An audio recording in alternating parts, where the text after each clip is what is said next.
everyone. Good afternoon. My name is Maria Hasso. I am Alliance's Public Policy and Communications Specialist. It's great to have you all here. As you start trickling in more, I just wanted to thank you for joining us for our Inclusion, Diversity, Equity, and Accessibilities webinar series. So we like to shorten that to IDEA. So we've been hosting these monthly IDEA webinars this year and are really looking forward to learning more from today's speaker, Bill De La Cruz. And so for his introduction, I will actually turn it over to Liz Schmidt from Lerden. Hi, thanks, Maria. So first, just some housekeeping. Feel free to write comments in the chat. If our host Bill doesn't see them, I'll be sure to ping him and let him know. Also, I am going to invite you to put your cameras on if you feel comfortable. And yeah, so I'll introduce our host for today's discussion. Has spent over 30 years in the diversity, equity, and inclusion space, leading programs and workshops assisting individuals with building self-awareness, relationships, and personal growth. He's the author of Finding the Origination Point, Understanding Our Biases to Create a More Peaceful World, and Flipping Failure, a Blueprint for Self-Growth and Transformation. He hosts a podcast entitled The Origination Point, which focuses on deconstructing biases.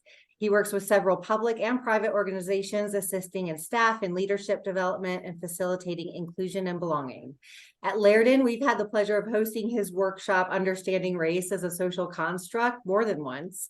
And he serves a facilitator for our community gatherings that bring together our neighborhood to develop peaceful solutions to community and safety. So he's made a huge impact for us, and I'm excited that he's here to share with us all today. So thanks, Bill. Thank you, Liz. It's really exciting to be here. And as Maria said, if you're comfortable, I would love to see your faces versus just a black square with your name in it. So I'm just going to ask once, and because it's great to talk to people versus just talk to squares. So, and either way, I'll just keep right on rolling. So thank you for those of you with the who have got on camera, because this is really going to be interactive. So I'm going to encourage you to ask questions, to raise your hand, to put things in the chat, because as you all know, this idea of DEIB, DEIBA, everything around this is very nuanced. And I wish I could say there's one approach, and if we all did it, we would land in a place of really connecting. And yet it's not quite as easy. So I'm going to start and tell you a little bit about myself, and then I'll jump in to some of what I wanted to share with you today and really have a conversation as well. I've been in, my family's all from Colorado, New Mexico. I've been here since 1979 because my parents went to California because they didn't like the snow. So it was really great because I grew up at the beach, and that was a really fun experience. And then even in 1979, California was a little too much for me. So I came back here and I landed in Boulder, and I lived there for 30 plus years, and then spent a few years in Denver, moved out to Oregon for my wife's job. And then we came back a few years ago because, well, Oregon is a beautiful place. It rains a little too much for me. I'm used to all of this sunshine. And I started this process that I'm going to share with you and the content of my book in 2002, when I realized that having race conversations quickly digressed into who's the racist. And when conversations digress into someone feeling judged or shamed or blamed, it really shuts down the dialogue. And I have a mediation background. I've been mediating conflict since the mid 80s, and I'm still doing that in a variety of districts, school districts, organizations. And as a mediator, I'm always thinking about what's the conversation we need to be having. And so I'm going to kind of pepper my interaction with you today with some strategies and skills that I think are important. So one of the strategies to think about in this work, in this space of diversity, equity, inclusion, access, belonging, is really thinking about what's the conversation that we need to be having. Because sometimes what you're experiencing in an interaction isn't the real conversation. There's always something deeper and below the surface that we don't always see.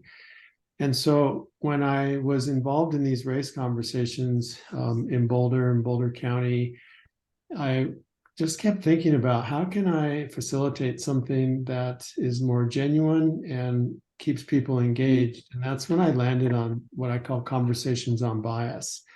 And how do we normalize the bias conversation? Because when we talk about biases, we're expanding it to all of the identities and all of the intersectionalities of our identity. And people with a disability are in many ways left out of this conversation because we focus on diversity, we focus on equity, we focus a lot on race. And so there's a lot of folks who don't fit that and yet are part of marginalized communities. And so I started a bias awareness process in 2002, and I've been using it ever since then. And it's an amazing process because it takes people from either a fear that they have biases or stereotypes and judgments to an understanding that not only do we all have them, it's a normal part of our shared humanity, that we all are socialized to messages about each other. And then we have our own experiences with people from different groups, which also creates a stereotype or a bias or a judgment.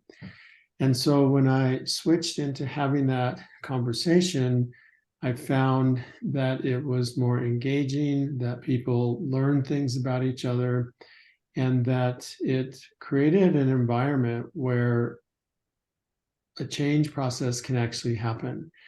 And I started my own journey when I was about 18 years old because of the ways that I was stereotyped and judged and the way that I stereotyped and judged other people. And so what I'm sharing with you are practices that I do to this day, that I practice every day, that I think about how am I interacting with this person? What are my blind spots? Because sometimes I can surface my own blind spots and sometimes somebody else will surface them for me. And that's kind of challenging at times because I don't want to think that I actually treated somebody poorly or that I hurt somebody or that I caused harm in my interaction in either my behavior or my language. And yet I know that that's always possible because I'm an imperfect human being and I'm going to make missteps throughout this process. And so for me, it's been a journey of how do we have these conversations. I've worked with police departments, fire departments, doctors, K-12, higher ed, all kinds of people from all walks of life. I'm doing a lot of work with the Edwards Center in Oregon. And the Edwards Center is a center, a nonprofit that works with adults with disabilities and brings them in and essentially trains them for the workforce, and then has a number of employers in the Portland metro area that they then send these folks into for their own work experience. And so we've talked a lot about biases and stereotypes and judgments for people with disabilities and how that affects them, and employers who think that they have to do something for these folks rather than ask something of these folks, which is this whole idea of how do we get information and understand that the accommodation that I think somebody needs may not be the accommodation that they actually seek. And so how do we ask these questions? And so the process is really personal as well. And so what I will say to you all is that to really create a culture of diversity, equity, inclusion, belonging, and access, it starts with us as individuals, because we are part of the team, we're part of the organization, we're part of the group of folks who are creating that culture. And so the first step is always what I call a self-assessment, looking at ourselves and starting with our mindset and thinking about the mindset, the behaviors, the actions, and the outcomes, because that's what really drives our experiences. And it all starts with how we see the world and the mindset or the narratives that we have in our head. And I'll just tell you a little bit of my own story. I grew up in a home where my dad was very abusive, both physically hitting me and verbally calling me names and giving me this narrative that I was worthless, that I'd never amount to anything, I'd never be successful. And that started at 9 years old, up until I was a teenager, when I got bigger than him and told him, don't ever touch me again. And the challenge of growing up that way is it created a lot of narratives, false narratives about myself, about my ability to not only be successful, also about my ability to engage with other people. And so I had a whole set of biases and judgments and stereotypes that were pretty much all blind spots for me, because I was completely unaware of how they were impacting my interactions with people who were different from me. And essentially, everyone that I meet is different from me. Even people who look like me are different from me because they have their own unique cultural background, ethnic background, life experience. And so the person I was as a teenager would never have led me to this path of sitting with all of you and having this conversation, because my trajectory was really rooted in false narratives, in a false sense of identity, in a false sense of my cultural and ethnic background. My parents, my mom was Spanish, my dad was Mexican, and they were so discriminated against. They raised me to be white, and they basically said, if you know how to be white, then you won't be discriminated against. Only they couldn't change any of this. And so even though I might have thought I was white or had a belief system, and after a while I realized that white is a color, it's not a culture. And so there's no way I could learn how to be white, because white is just a color that's rooted in race, and race is a social construct. And so so it was a really challenging childhood, and all of these narratives and messages and confusion that I had is what pushed me, forced me, inspired me to do the work I'm sharing with you, because I realized that I had a lot of things that I needed to correct. And I didn't go to webinars back then because they didn't have them. I would go to workshops, or I would read books, or I'd go to a class, and the person who was facilitating would say, just do the work. And I would say, I would love to do the work. Can you tell me what it is? Like, is it a secret? Is it something that only certain people have access to?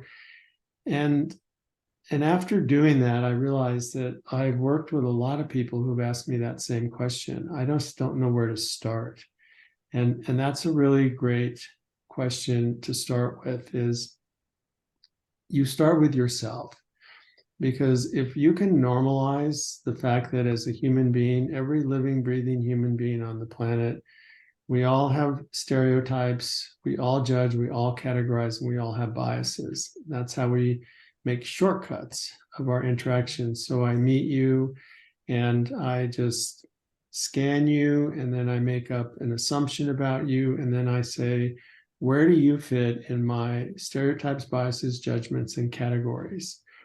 The challenge that I found with that is, as I'm doing that, I'm actually putting you into boxes that are familiar to me based on past experiences. So it really has nothing to do with our current interaction. So it was an inauthentic way for me to get to know people. And so it's not that I don't have those. I still do that. I still judge. I still have stereotypes. I still have biases. I still categorize. I just do it in a way now that it doesn't put people into an inauthentic box. I work really hard to get to know people, to ask a lot about them and understand who they are. And so I would say the first step in creating this kind of a culture is getting to know yourself. How do you see people in your sphere, whether it's at work, whether it's the clients that you work with, whether it's the communities that you move in and out of? How do you see folks through the lens of bias, judgments, and stereotypes? And so that's the first step. and then really thinking about what is my mindset, what are my actions, what are my behaviors, and what are the outcomes that I'm seeing. And if the outcomes that you're having in your interactions aren't what you want, well, I'll just tell you my story. When the interactions that I had with people weren't what I wanted when I was younger, I would ask myself, what's wrong with them? And today, when I have an interaction that doesn't go well, I really work to understand how they might have experienced me, or what was my role, or how did I show up, or how did I talk to them. So I have to really take ownership for the impact that I'm having in the world. And some days that can be really hard because I grew up as a triggered victim, and it was so much easier to blame other people for the things that were happening to me. It was so much harder to really take ownership for it. And so the other piece, and I noticed there, I've got some questions that some folks shared with Liz that she shared with me, and one of them was, how do we keep conscious of inclusion with our participants and the people we serve? And I would say that's rooted in self-awareness. And self-awareness, again, is a tool and a skill that we can all grow. When I was younger, I had absolutely no self-awareness. I didn't understand that. I didn't know what it was. It's not anything that I learned. I was probably exactly the opposite. I was just so into my own self and so egotistically driven and victim driven that I had very little to no self-awareness. The only thing I knew when I was a teenager was I didn't have many friends. Not many people trusted me, and the people that I attracted into my life were mean just like me. And so self-awareness is a great tool, because with self-awareness, it allows us to go into managing our behaviors and really looking at what are the behaviors that I want to change? What's the language I want to change?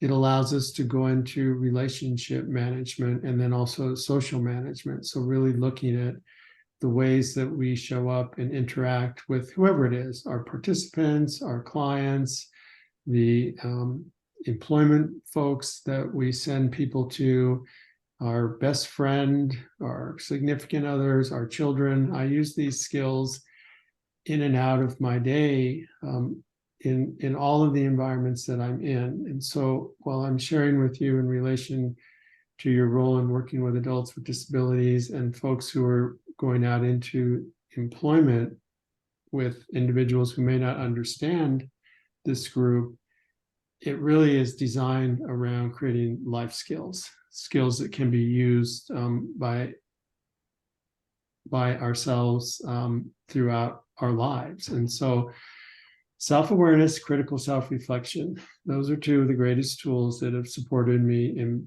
becoming what is my authentic self today. I say that because my authentic self has changed over the years, and we'll get into that a little bit. And so self-awareness is the idea that I know. Critical self-reflection is really dissecting what I know and then understanding the impact of it. And they have to be used hand in hand to be able to help us to understand the behavioral impacts that we had, and then how that relates to how we see society and our relationships.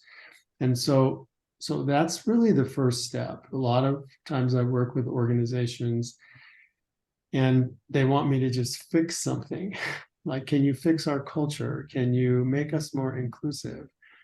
I said, well, that's not really my role. What my role is to support your folks to think about what is it about the culture that's getting the results that they're seeing. And so if any of you in your organizations are experiencing things that aren't achieving the goals that you want, or aren't achieving the strategic outcomes that you've designed, then the question really is, what is it about our culture that's contributing to this?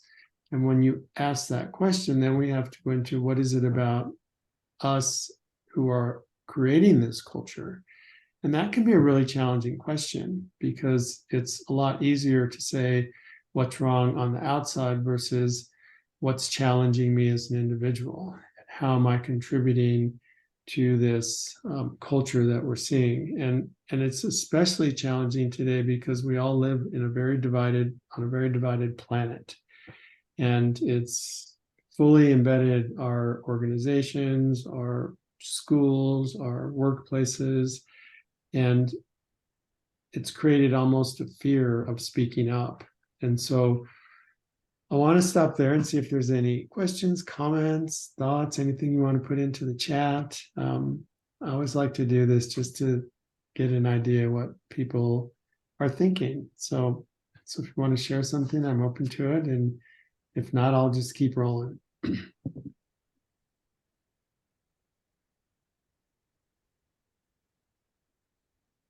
Okay. Well, if you have questions or if you have thoughts, please just put them up in the chat.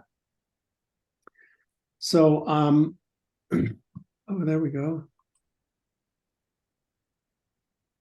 How do you get people to go along with you on that discussion? Very tenderly. And the reason I say it that way is that I go into spaces where I don't know anybody in the room. An organization will call me in and say, we want to do this bias conversation, and we have 30 people in the room and they have various roles. And the other part of having a really strong outcome with this work is you have to model everything that you're asking everyone to do. And that's a really important part. So one of the ways that I get people to engage with me is I share my own story. I talk about when I had biases towards groups of people. Like I created a bias towards white people when my parents told me we're raising you to be white, because in my little twisted teenage mind, the story I told myself was that white people stole my culture.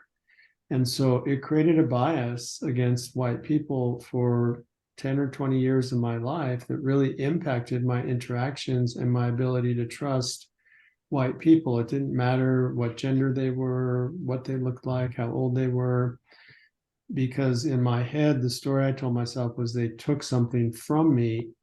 It made it hard for me to trust them. And so I've deconstructed that now. So I don't have the bias in that regard anymore.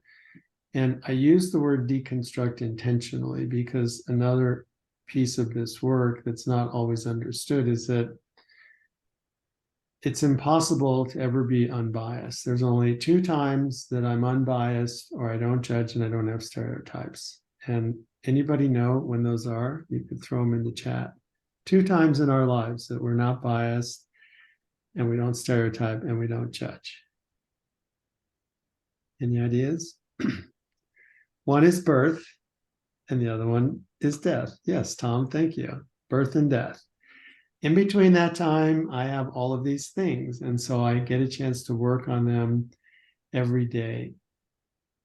And so the idea of this is deconstructing them so they lose the power in your interactions with people from those groups. So the first thing we have to do is define who are the groups of people that I have biases towards. And again, biases are created based on more of a personal experience, and stereotypes are socialized that are not rooted in fact, but yet widely accepted. So I'll use after 9/11, when we were told that Muslims did 9/11. So now we stereotyped every Muslim as a terrorist. And I knew a lot of Muslim families who were not. And so I individuated and could separate people that I knew who were completely against that from this stereotype. And we can see that happening already with Israel and Palestine, with Russia and Ukraine, and how people in groups are being all targeted because of their grouping with terrorism or with something that is harmful. And it can be really challenging to unpack those and to really deconstruct them. And so the idea of this is it takes a lot of work. If it were really easy, we'd all be doing it. And so telling stories is a great way to engage people. And the other thing that I do is I really work hard to make a connection with people. And to do that, I have to get past the labels. So I might have a CEO come to me and say, I was working with 400 facilities folks at the University of Illinois, and one of the high-level leaders, because I asked them, I said, out of 400 people, how many do you think are just fully resistant to this work? Because they had to spend 8 hours a day with me. And they said probably about 25 people. And one day, one of the high-level leaders came in and said, remember I told you the 25? Well, number 1 and 2 are right there. First thing I said is, please don't tell me that, because I don't want your experience with them to taint my experience with them, because I want to have a unique experience with them. And so I work really hard to make connections. And for most people, I can make a connection on family, faith, values, and beliefs, even if I don't agree with them, because everybody has those. And so I think the way that you engage people in the conversation is you work really hard to make a connection.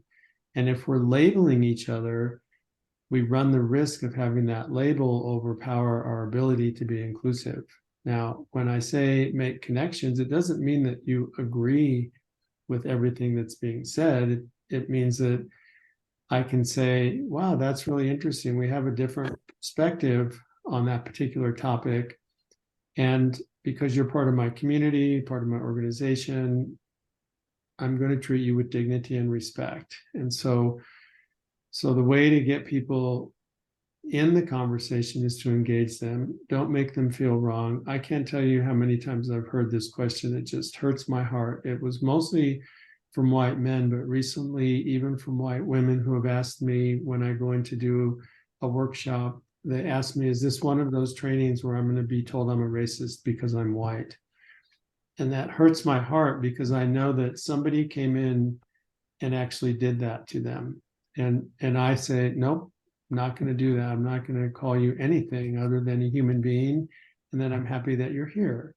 And so let's all engage in this conversation from that perspective and just kind of see where it goes. And if I want people to tell me their stories, then I have to be vulnerable. Vulnerability is also a skill and a strategy that can be practiced and enhanced. And so being vulnerable means that we're moving out of our heads into our hearts. And what I found in most organizations is people who work together know a lot about what their colleague does. They don't know a whole lot about who their colleague is. And so to really create cultures of inclusion, we have to drop down into getting to know who we are versus what we do, because what we do is just a small part of who we are.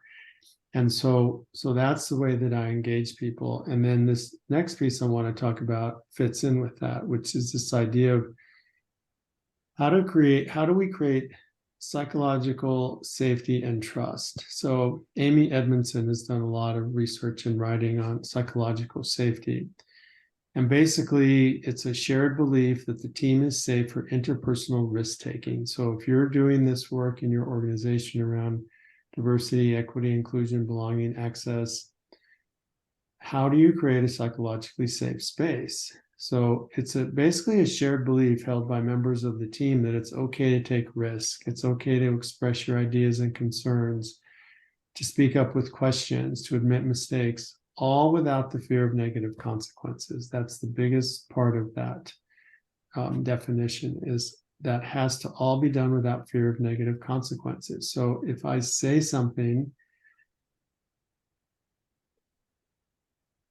it's important that somebody in the group doesn't put me down for it, or doesn't call me stupid, or that doesn't make sense, or that I hear about it when I am working with my supervisor and they mention the comment that I made. The biggest piece I get in organizations is, I'm not going to have this conversation because I'm afraid of how it's going to be used against me in my assessment, or in my asking for a raise, or things like that. And so psychological safety is really structured around the leader or the facilitator. So when I walk into the room, I know that I have about 5 or 10 minutes to make a connection with the majority of the people in that room. And I say the majority because I don't always make a connection with everybody. Some of it's because they don't want to be there, because they're not interested, because it doesn't resonate.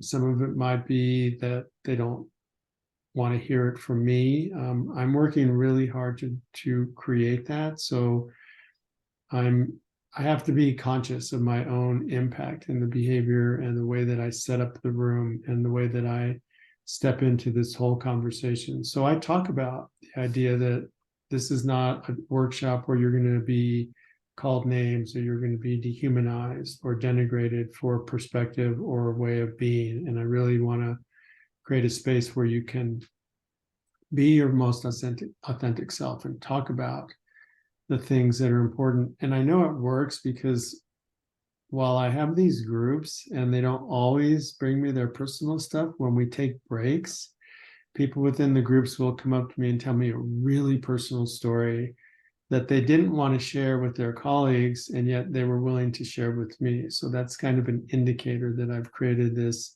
psychologically safe space. And the other part of it is the facilitator or the leader of the group. When I hear somebody in the group create an unsafe space, I call them out on it too and say, I don't do it in a mean way. I just say, you know, we've agreed that we weren't going to treat each other that way. Is there a way that you can reframe that comment so it's not judgmental or so that it's not demeaning? And so that's another way to do that. Let me see. We sometimes deal with, yeah, so that's a really great comment, that psychological safety means that no one will disagree or ask you to reflect on your words or actions. And so again, for me, I like to set the stage to say that that's not what it means. We're not going to all agree on this. And psychological safety says that you can have your different viewpoints and not be put down for them.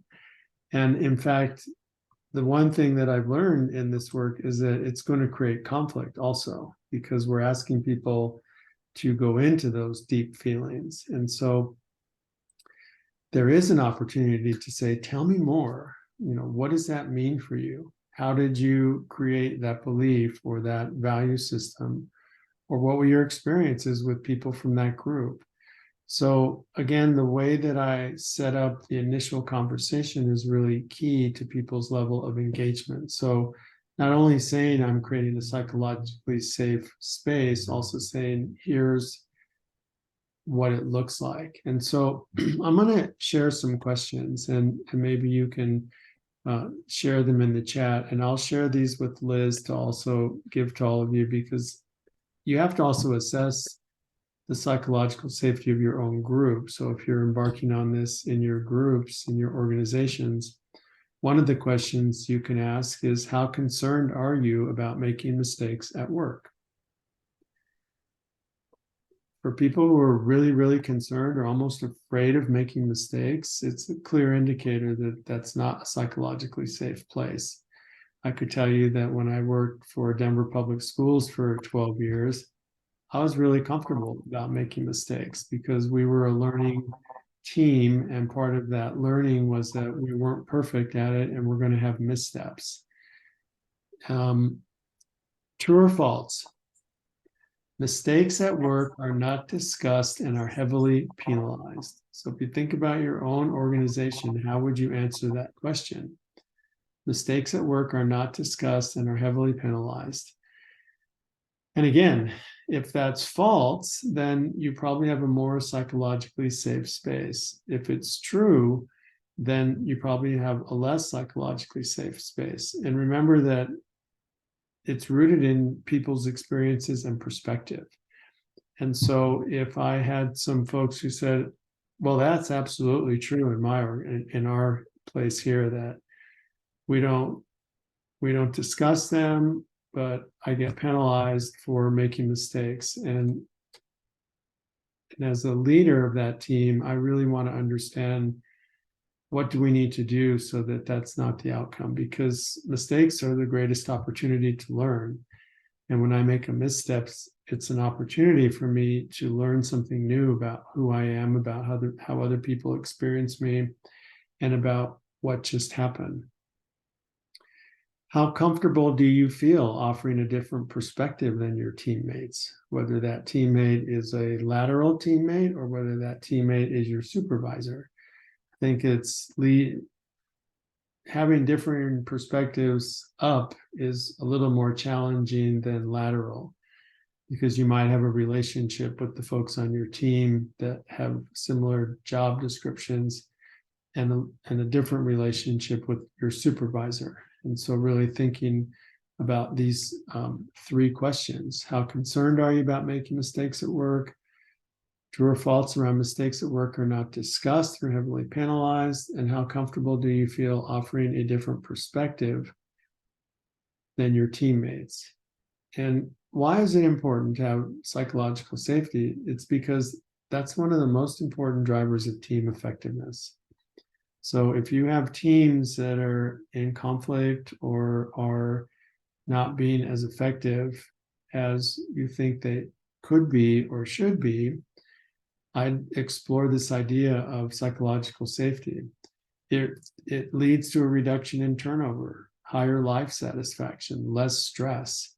So all of these things are really beneficial in terms of not only attracting, also retaining and having people who are in your organization that come there with joy and happiness and with a really fulfilling day in terms of how they experience each other and the work that they do. And so any questions, comments, thoughts, anything you want to throw in the chat about what I've shared? You can unmute also.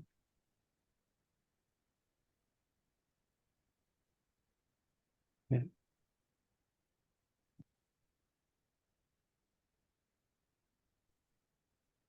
So let's get into another question that you sent. How do we create an inclusive, supportive training work environment for neurodivergent staff? So when I think of this idea of neurodivergent, I think that it's a difference in how we all think and operate. And so everybody's brain affects how, everyone has different ways that their brain affects who they are and how they work. And so different strengths, different challenges, could be medical, could be learning disabilities, it could be other conditions, it could be a brain like mine that was just filled with so many false narratives that I couldn't really operate in a way that I could even be authentic. And so regardless of what the diversity is, whether it's a neurodivergent perspective, whether it's a ability, disability, age, orientation, religion, asking questions is the greatest way to get to the accommodation or the way that somebody experiences the world and their daily experiences in their interactions with you, with your organization, or with the folks that they're being referred to, like the ones at the Edwards Center that I'm working with.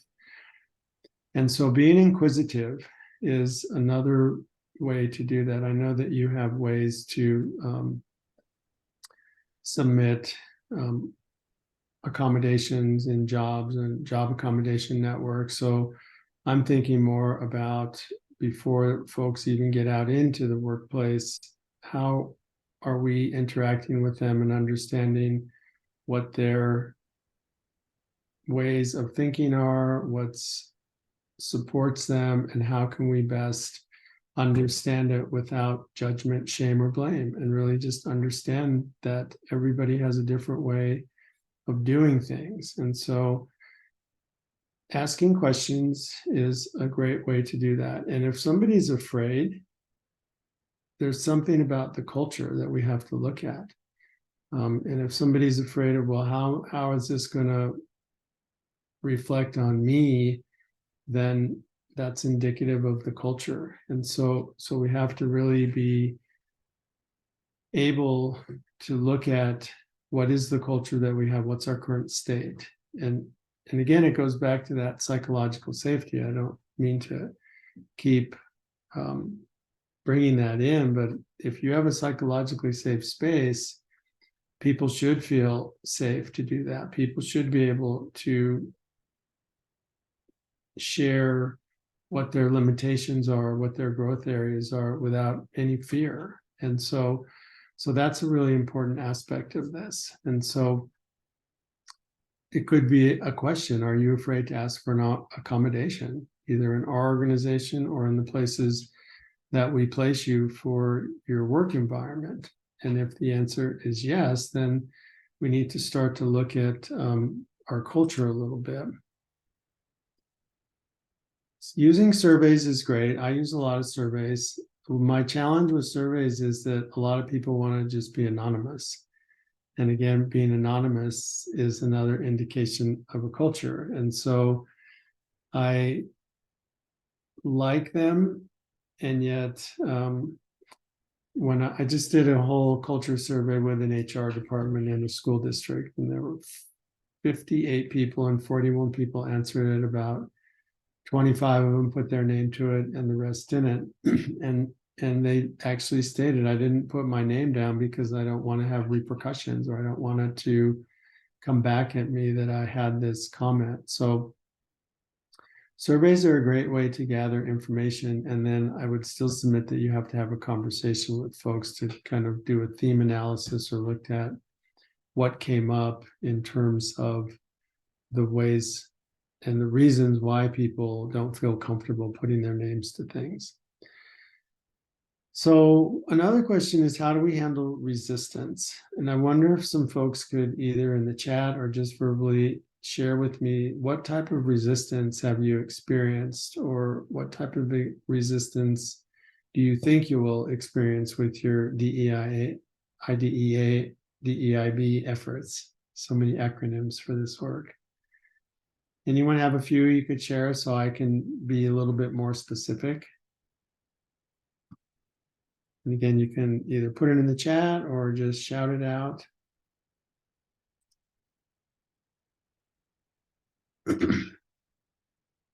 Denial that they are biased in any way. Great.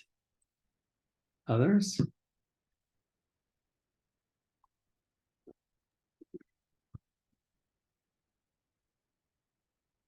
This is Tom. Yeah, I just wanted to say that I think in our experience, and I don't want to speak for the whole group, but I think we've had these conversations, and we have done a survey, and it got some numbers, but it didn't get great numbers. And I think because we were part of another organization that had already started this process, and then when we split off, we had to figure our own way to go. And I think part of some of that, we're trying to figure out or understand why there isn't as much engagement, or there isn't more engagement with this kind of work. And the thought process of, maybe there's some assumptions on what they think we're trying to do, that then prevents them from wanting to engage. And I'm just curious, like, do you have effective ways of really trying to break down the barrier? I think the way you presented it was great. Hey, we're not going to label you with anything. We're just going to talk about how we are, right? And I think many people are just anxious about sharing anything in either direction for fear of being put into a box, and they didn't do it properly, and I just think it really prevents a lot of engagement. I'm just curious if you have any suggestions on how to kind of break that down. Yeah, and Tom, thanks for opening up on camera. Appreciate that. Yeah, no problem. And so many reasons why people don't engage. So one of the things I do, like if I'm going somewhere outside of Colorado or even inside of Colorado, when I go from I'm in Boulder County and I go from Denver to Lake City. I'll ask people in Lake City, which is a rural community outside of Telluride. It's a small community, ranching, farming.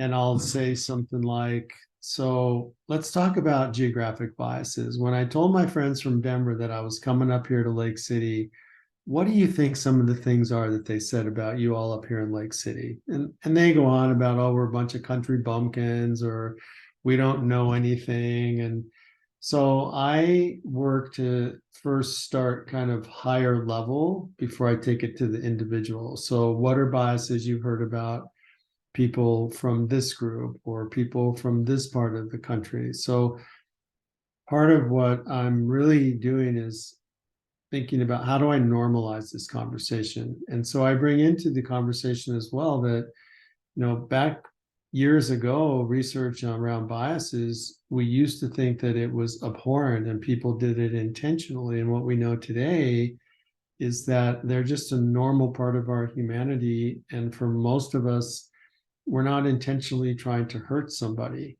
And so bringing in different types of bias. When I was in Tennessee working with a group of people, they talked about accent bias. And a woman was saying, I'd go out west, I'd come to Colorado or California and on a vacation, and I'd go into the store to shop, and people would ask me if I needed things, and I would just say, no, I'm good. And they wouldn't get my full accent. But then she said, when I was ready to shop, I had to have a whole conversation with them. And she could tell that when they heard her Southern accent, she saw a complete change in how they viewed her, both in their body language and their facial expressions. So I tell stories like that about, has that happened to anybody here? So kind of bring it in up here first to socialize people to the fact that I could ask anybody on this call right now to tell me about any group of people from any part of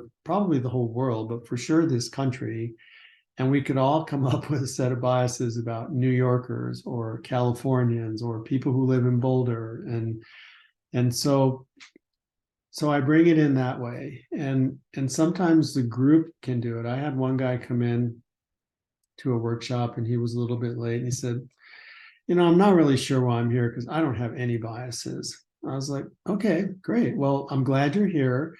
Why don't you join that group over there? They'll bring you up to speed. They're in a bias conversation right now. And I'm not kidding you. He came back 20 minutes later and he said, my God, I have hundreds of biases. And so sometimes just having a group of people in the conversation helps to normalize it. And the worst thing to do is to give anybody any indication that if you have them, you're a bad person. I stay away completely from that. So it has to all be done outside of judgment, shame, and blame, because we all have them. We all have stereotypes. We all judge. And it's more about understanding the impact of those, because when I drop into, and I tell these kinds of stories, when I drop into judging or stereotyping or having a bias towards somebody, I'm no longer present with you, because all of those live up here in my head. So I'm actually interacting with you based on a story that I'm making up about you. And I also do a lot of small group talk where I'll do a prompt like, think about a time when you feel like you were treated differently based upon how somebody saw you. Everybody has that story. It doesn't matter what we look like. Everybody has a story. And so that's another way to drop people into the conversation, is to have them bring up a story of when they were marginalized based on a way that someone else saw them. And then the deeper level question is, now talk about a time when you judged or stereotyped somebody and you interacted with them in that way. So you have to kind of do it really gently and take people in stages to the self-realization that having biases is a normal part of our humanity. Now let's talk about their impact. And regardless of the role that we play or the jobs that we're doing, they're impacting everything. And when I worked with a group of leaders here in Denver that I'm going to facilitate a meeting for them in November. And I told them a really simple question to ask when you're making a decision, creating a program, doing a project is, what are the biases inherent in this decision we're about to make, and who might they impact? It's a really simple question, and yet we don't often ask that. And the other part that's really important is, how do you keep it front of mind once you go through the workshop? So one of the things Liz described is Lairden invited me to come and do some workshops with them around race, around bias. And what I did after that is I worked with Doug and Liz and the leadership team to say, here's how you keep it front of mind, which just means, how do we remind people that we just talked about these topics and that we can continue to have these challenging conversations and work for psychological safety.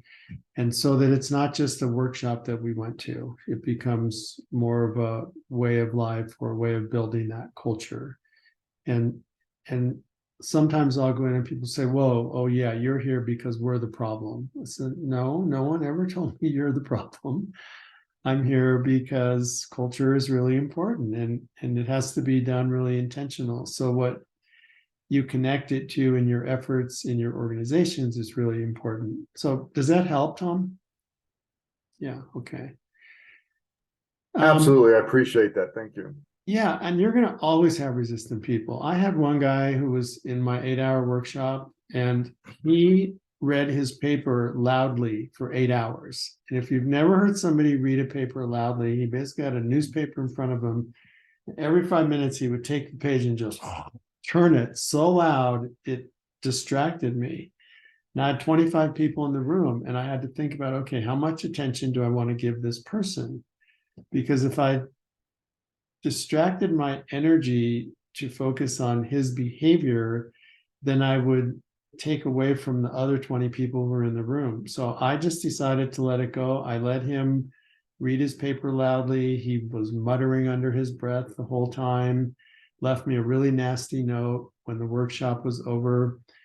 And I just decided that you can just behave however you want, because you still have to be with me for 8 hours. So you're going to listen to this. So hopefully something got to him. And if it didn't, there were 20 other people in the room who were interested. And that's the other piece too, is that you have a lot of folks who are really interested in approaching this work, especially today, because I think everyone craves to have a sense of belonging, and everyone craves to be a part of a community. And we are so divided right now, and there's so much fear in just sharing our perspective, that I think that's a big reason why people aren't talking as much. It's not so much that they don't have a lot to say, it's that I don't know how it's going to be taken. And so a communication strategy, if I had time, I'd do a whole workshop with you, but one is called deep listening.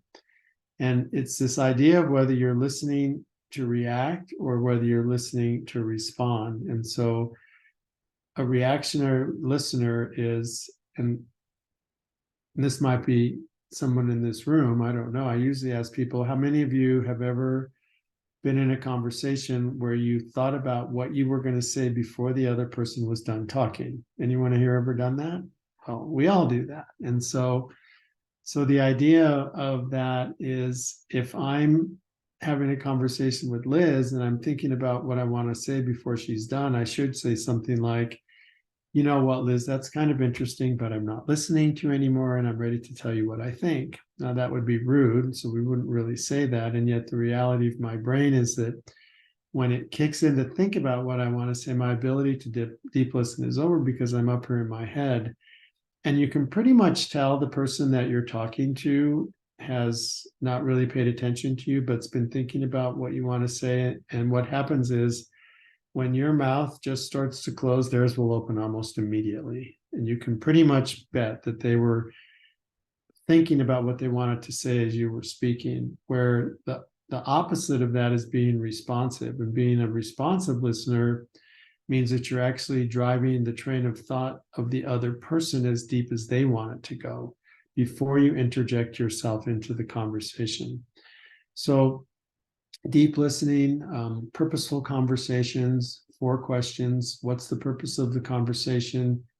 What do we hope to accomplish? How do we know we'll be successful? And what do I want to be sure I do well? The communication strategies in this DEI work are critical, because if people don't feel heard, they're going to shut down. If people have a negative experience, they're going to disengage, and their willingness to come back in will go down over time. So I just have a few minutes left. Any thoughts, questions, anything you want to put in the chat?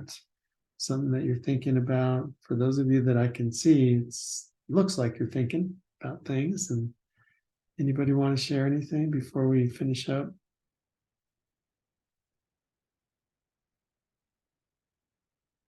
Okay.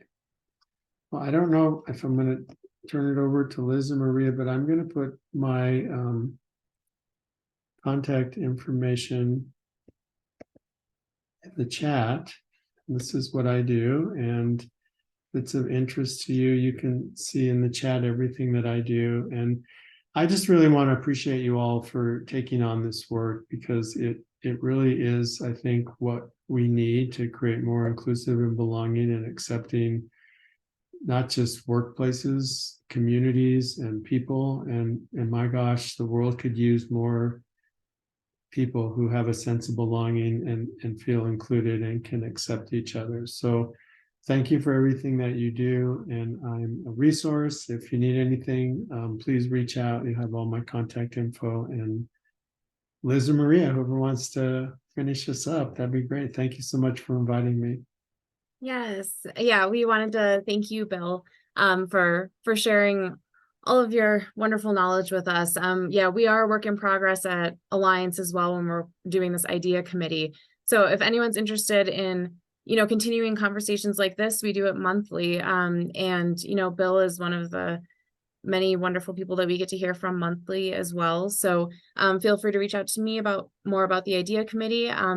We will send you Bill's information if you didn't catch it in the chat as well. And then we did record this too. So feel free to share this with people and, share Bill's information with your company if you would like to. So thank you all for being here. And you will get an email from me a little bit later this week with all of the resources from Bill and from the idea committee. So thank you all.